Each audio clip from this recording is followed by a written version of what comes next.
शांति। आज 7 तारीख की मुरली। आज बाबा कहते मीठे बच्चे विचार सागर मंथन कर श्री कृष्ण और परमात्मा शिव के महान अंतर को स्पष्ट करो। क्या है महान अंतर दोनों में, वो बाबा कहते सबके सामने स्पष्ट करो। प्रश्न पूछ रहे बाबा ब्रह्मा बाबा अपने आप से क्या बातें करते हैं, उन्हें वंडर क्या लगता है। उत्तर ब्रह्मा बाबा अपने आप से बातें करते पता नहीं क्या होता, जो शिव बाबा घड़ी घड़ी भूल जाता है। ऐसे तो नहीं, बाप जब प्रवेश करते हैं तब याद रहती है, बाबा चले जाते तो याद भूल जाती है, परंतु मैं तो उनका बच्चा हूँ, याद भूल क्यों जाती है। ये बातें बाबा ब्रह्मा बाबा अपने आप से कर रहे हैं। क्या मेरी याद से ही बाबा आते हैं। ऐसे ऐसे बाबा अपने आप से बातें करके वंडर खाते रहते हैं। ब्रह्मा बाबा अपने आप से बातें करते और आश्चर्य होते रहते। गीत बजा है तू प्यार का सागर है, ओम शांति। शिव बाबा बैठ करके अपने सिकिलदे बच्चों को समझाते हैं कि गीता का भगवान कौन है, क्योंकि इस समय भारत में है अज्ञान अंधियारा। इसको कहा जाता है घोर अंधियारा। अज्ञान अंधियारा फिर सोझड़ा चाहिए ना। ज्ञान का अज्ञानता के अंधकार से निकलने के लिए ज्ञान का प्रकाश चाहिए, यानी सोझड़ा चाहिए। परम पिता परमात्मा को ही मनुष्य मानते हैं कि वह ज्ञान का सागर है, नॉलेजफुल है। अच्छा, वह ज्ञान का सागर है, उनसे क्या मिलता है। बाबा पूछ रहे, नदियों से पानी मिलता है तो भर भर के स्नान करते हैं, तुमको ज्ञान सागर से क्या मिलता है। एक बूंद। बाबा से क्या मिलता है हमें, एक बूंद। बाप आकर बच्चों को समझाते हैं मैं ज्ञान का सागर हूँ, तुमको बूंद देता हूँ। कौन सी बूंद, सिर्फ कहता हूँ मैं तुम्हारा बाप हूँ, तुम मुझे याद करो। समझो कि हम अपने शांति धाम सुख धाम जाते हैं। बाबा एक बूंद क्या दे रहा है, पहले परिचय दे रहा है कि मैं तुम कौन हूँ, तुम्हारा पिता हूँ। पिता का परिचय मिलते ही बच्चे को क्या मिल जाता, जायदाद। उसके जायदाद का वो वारिस बन जाता। तो बाबा क्या चीज का मालिक बना रहा, पूरा विश्व का मालिक बनाता है बाबा। सुख धाम शांति धाम दोनों का। ज्ञान सागर एक सेकंड में जीवन मुक्ति वैकुंठ में भेज देते हैं। घर बैठे भी दिव्य दृष्टि दे देते हैं। मनुष्य को तो एक दो को सामने दृष्टि देते, बाबा घर बैठे साक्षात्कार करा लेते हैं। बाबा क्या कह रहे हैं कि मनुष्य को एक दो को दृष्टि देकर थोड़ा बहुत कुछ देते हैं, लेकिन जब बाबा आते हैं तो क्या देते हैं, घर बैठे ही साक्षात्कार करा देते कि तुम्हें भविष्य में क्या मिलने वाला है। हाँ, एक बूंद मिलने से तुम यहाँ से चले जाते हो, यहाँ बैठे बैठे तुम वैकुंठ में चले जाते हो। मतलब ये शरीर का भान भूल जाता और समझ में आता है कि आत्मा अब श्रेष्ठ गति को पाने के लिए यात्रा कर रही है। शिव बाबा आया है हमें वैकुंठ ले जाने। अब बाप बैठ समझाते हैं गीता का भगवान कौन है। वह है ज्ञान का सागर निराकार। मनुष्य तो गाते हैं श्री कृष्ण के लिए, अब तुमको समझाना है। श्री कृष्ण ने ज्ञान नहीं सुनाया। पहले तो कहते हैं श्री कृष्ण ने माता के गर्भ से जन्म लिया, कंस पूरी थी, फिर आवाज हुआ हे कंस तुमको मारने वाला आ चुका है। यह तो जानते हो सब असुर हैं। बाबा समझा रहे कि कैसे शास्त्रों में बताया है असुर हैं। कंस जरासंध कासुर बकासुर पापात्मा सबका विनाश करने के लिए उनका जन्म दिखाते हैं। किसका, श्री कृष्ण का। तो श्री कृष्ण ने जन्म लिया, वह तो छोटा था। फिर ज्ञान कब दिया, वह तो युद्ध के मैदान में श्री कृष्ण को बड़ा रूप दिखाते, छोटा तो नहीं दिखाते। वैसे ही श्री कृष्ण जयंती के बाद फिर गीता जयंती दिखाते हैं। कुछ समय के बाद जब वह बड़ा हुआ तो ज्ञान दिया होगा, यह भी दिखाते हैं। जन्म लिया है, टाइम भी दिखाते हैं रात्रि के समय। बाबा कहते हैं कि ये सब जो शास्त्रों की बातें हैं तो यहाँ की, लेकिन क्या चीज का क्या मतलब है ये दुनिया को नहीं पता है। रात का समय बीच घोर अंधियारी रात 12 बजे का समय दिखाते हैं, मतलब कि वो हद की बातें हैं। और शिव बाबा बेहद की बातें करते कि ये कलयुग रूपी घोर अंधियारा जब उजियारा होने का समय होता है तो शिव बाबा आता है घोर अंधियारी काली रात को मिटाने। कलयुग रूपी काली रात को मिटाने शिव बाबा आता है, भगवान आते हैं। तब फिर सतयुग जैसा सवेरा सतयुग लाते हैं। लेकिन शास्त्रों में उसको रात दिखाई, 12 बजे का टाइम दिखाया। और क्या दिखाया कि सारे अकासुर बकासुर जरासंधि कंस इन सबको मारने के लिए भगवान आए, कृष्ण आए। लेकिन शिव बाबा तो अवतरित होते हैं, वो गर्भ में नहीं आते। कृष्ण तो गर्भ में आता है। तो ये सारी बातें दूसरों को समझाने के लिए अच्छे अच्छे पॉइंट्स हैं। जब हम बाबा की याद से दूसरों को समझाएंगे, ये पॉइंट्स देंगे, तो दुनिया को समझ में आएगा और वो अंधियारा से निकलकर उजियारा में आएगी। भटक रही है ना हर आत्मा, तो कहते सबको भटकने से बचाओ, क्योंकि शिव बाबा आया ही है। सबके बुलाने पर तो सबको पता तो पड़ना चाहिए ना कि भगवान आया है। बाबा कहते बरोबर तुम जानते हो निराकार बाप ही आकर राज्य सिखलाते हैं, पतितों को पावन राजा का राजा बनाते हैं। उस हद के रात और दिन तथा इस बेहद के रात और दिन के अर्थ में भी फर्क है।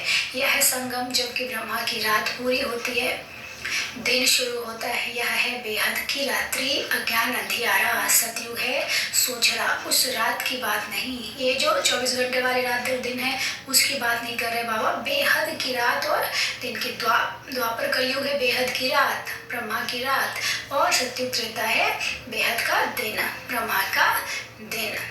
तो बाबा कहते हैं कि मेरे आने का कोई तिथि तारीख नहीं है। क्यों?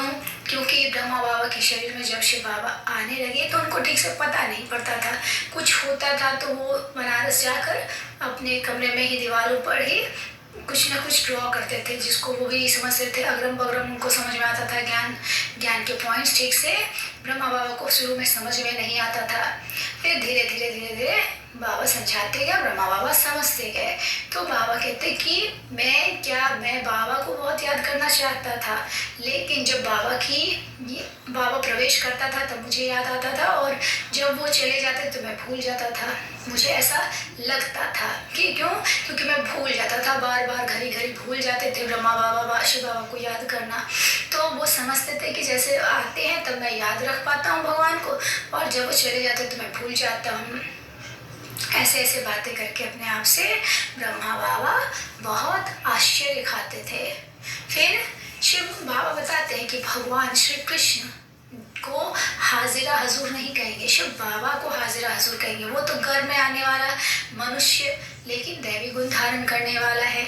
मैं तो गर्भ में नहीं आता हूँ। तो जब जैसे भी हम इस ज्ञान को जितना समझते हैं, तो बाबा को हम याद करते हैं और हर चीज़ में यूज़ करते हैं, तो बाबा की जो बहुत अच्छी मदद मिलती है ज़रूरत के समय, वो उससे क्या पता लगता है कि बाबा क्या है, हाजिरा हजूर है। जैसे ही बुलाया और बाबा हाजिर हो जाता है।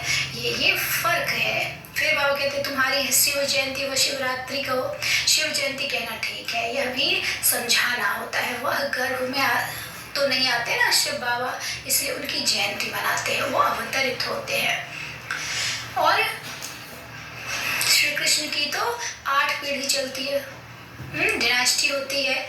छोटेपन में उनको मोहन अथवा कृष्ण कहते, जैसे प्रिंस ऑफ वेल्स है, वैसे पहले गति इंद्रप्रस्थ की, फिर प्रिंस ऑफ इंद्रप्रस्थ, फिर वह प्रिंस से किंग होगा। कृष्ण अक्षर नहीं, महाराजा नाम ही गाया जाता है। श्री लक्ष्मी नारायण को महाराजा महारानी कहते हैं। किंग अक्षर अंग्रेजों का है, असूल नाम महाराजा महारानी है। हमारे यहाँ भारत में क्या कहते हैं, महाराजा महारानी, लक्ष्मी नारायण महाराजा महारानी, उनसे छोटे फिर राजा रानी ऐसे, लेकिन किंग और क्वीन ऐसा नहीं कहते, ये अंग्रेजों का है। तो बाबा कहते इस ज्ञान सागर शिव बाबा का नाम तो बदलता नहीं, एक ही नाम है उनका। वह रथ तो बड़ा है, ब्रह्मा का रथ। ब्रह्मा आने से ही ज्ञान सुनाना शुरू कर दिया। ब्रह्मा के शरीर में आते ही बाबा ने ज्ञान सुनाना शुरू कर दिया। फिर धीरे धीरे उन्होंने जब जितना समझा उस हिसाब से दूसरों को भी फिर समझाना शुरू किया। नया जन्म लिया ना, कहते हैं ना बाबा हम 8-10 मास का बच्चा, हम ब्रह्मा बाबा भी तो शिव बाबा का बच्चा है। तो इसलिए बाबा सोचते कि मुझे तो हमेशा याद करना चाहिए, कुछ भी हो जाए बाबा की याद छूटनी नहीं चाहिए। श्री कृष्ण है सतयुग का पहला प्रिंस, फिर उनके बच्चे भी प्रिंस बनेंगे। यह है उनकी प्रारब्ध, जो कलयुग में तो थी नहीं। कलयुग में ऐसी प्रारब्ध कृष्ण को नहीं थी। कृष्ण की आत्मा अपने अंतिम जन्म में थी, लेकिन वो वैसा सुख नहीं भोग रही थी जैसा कृष्ण बनकर सत्युग में भोगेंगी। तो बाबा कहते हैं कि ये सब इस समय जो हम तप तपस्या करते हैं उसका फल मिलता है। तो यह सूर्य बंसी की प्रारब्ध किसने बनाई, ये सारा कुछ ड्रामा खेल रचा रचाया किसने बनाया, शिव बाबा ने। गाया जाता है ना, ज्ञान सूर्य प्रगटा ज्ञान अंधेर विनाश, ज्ञान सागर तो शिव बाबा है, वह आए हैं और स्वर्ग की स्थापना कर रहे हैं।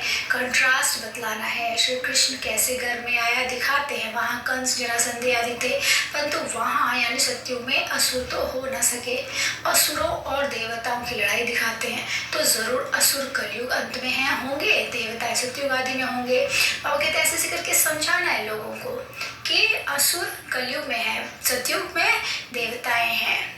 आसुरी बुद्धि कलयुग में क्यों है, क्योंकि सब विकारों से भरपूर है। तो निर्विकारी जब होंगे तभी सात्विक हो सकते हैं, और निर्विकारी बुद्धि क्या करेगी, बहुत गुण से भरपूर, शक्ति ज्ञान से भरपूर होगी। और विकारी बुद्धि क्या होगी, बहुत शक्तिहीन, लाचार, कमजोर। इसीलिए तो दर दर भटकती है, कभी इस मंदिर कभी उस मंदिर कभी उस मंदिर। क्यों है, क्योंकि आत्मा बहुत शक्तिहीन है।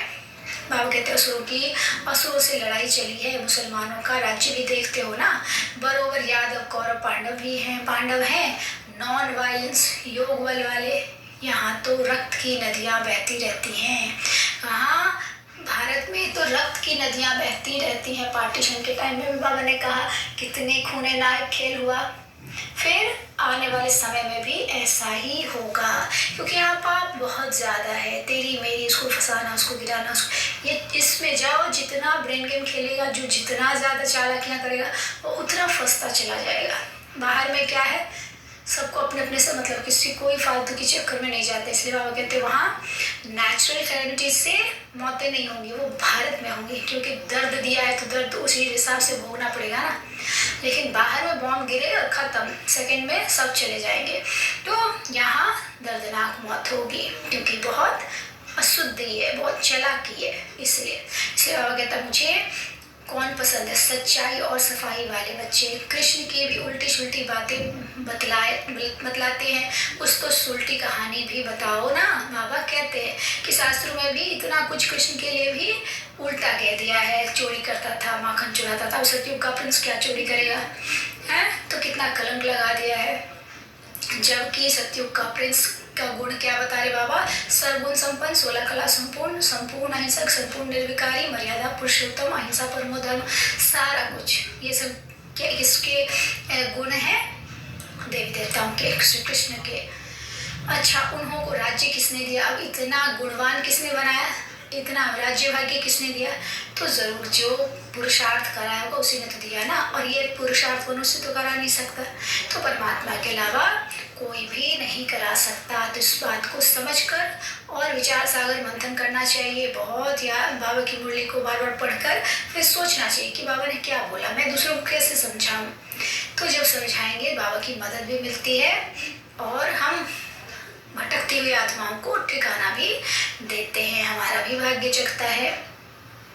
मनुष्य का नाम सुन गूंज जाते, लक्ष्मी नारायण कहने से तुम चले जाते हो। सतयुग में यह है नर से नारायण बनने की कथा। ये मुरली क्या है, सत्य नारायण की कथा, सच्ची सच्ची नर से नारायण बनने की कथा, अमर लोक में जाने की कथा, अमर कथा, तीसरी की कथा, तीसरा नेत्र खोलने की कथा, तीसरी की कथा।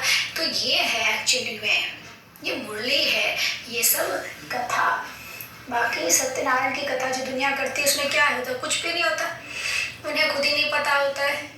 उसने किया तो उसका अच्छा, उसने किया तो उसका अच्छा हुआ, जिसने किया अच्छा हुआ, लेकिन एक्चुअली कथा है क्या ये किसी को पता ही नहीं। हमने ध्यान ही नहीं दिया, जब तक हम भी भक्ति में थे तो इस पर ध्यान नहीं देते थे।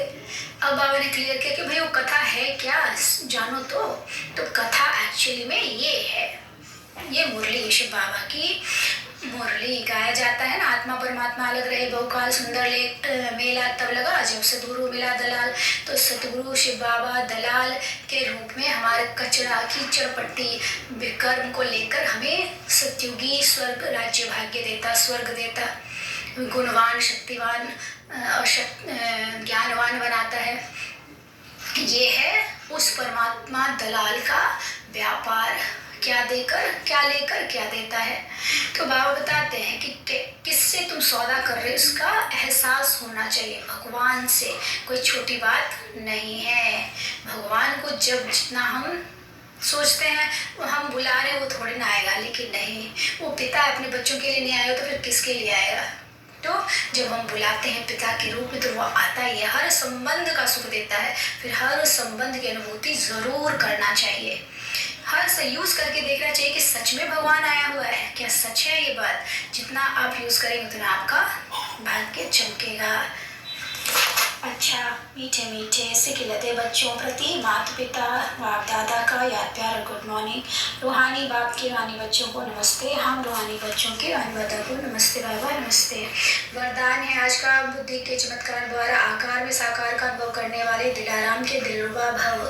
कई बच्चे आए भल पीछे हैं लेकिन आकार रूप द्वारा भी अनुभव साकार रूप का करते, मतलब फरिश्ता के रूप में भी शिव बाबा को अनुभव करते हैं। ऐसे अनुभव से बोलते हैं कि हमने साकार में पालना लिया और अभी भी ले रहे हैं। तो आकार रूप में साकार का अनुभव करना यह बुद्धि की लगन है, स्नेह का प्रत्यक्ष स्वरूप है, यह भी बुद्धि के चमत्कार का सबूत है। ऐसे बच्चे दिलाराम बाप के समीप दिलाराम के दिल रुबा हैं, जिनके दिल में सदा यही गीत बजता है, वाह मेरा बाबा वाह।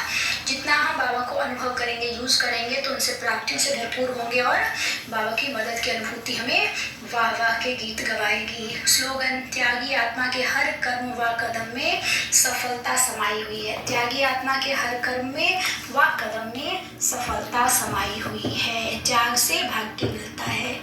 अच्छा, ओम शांति।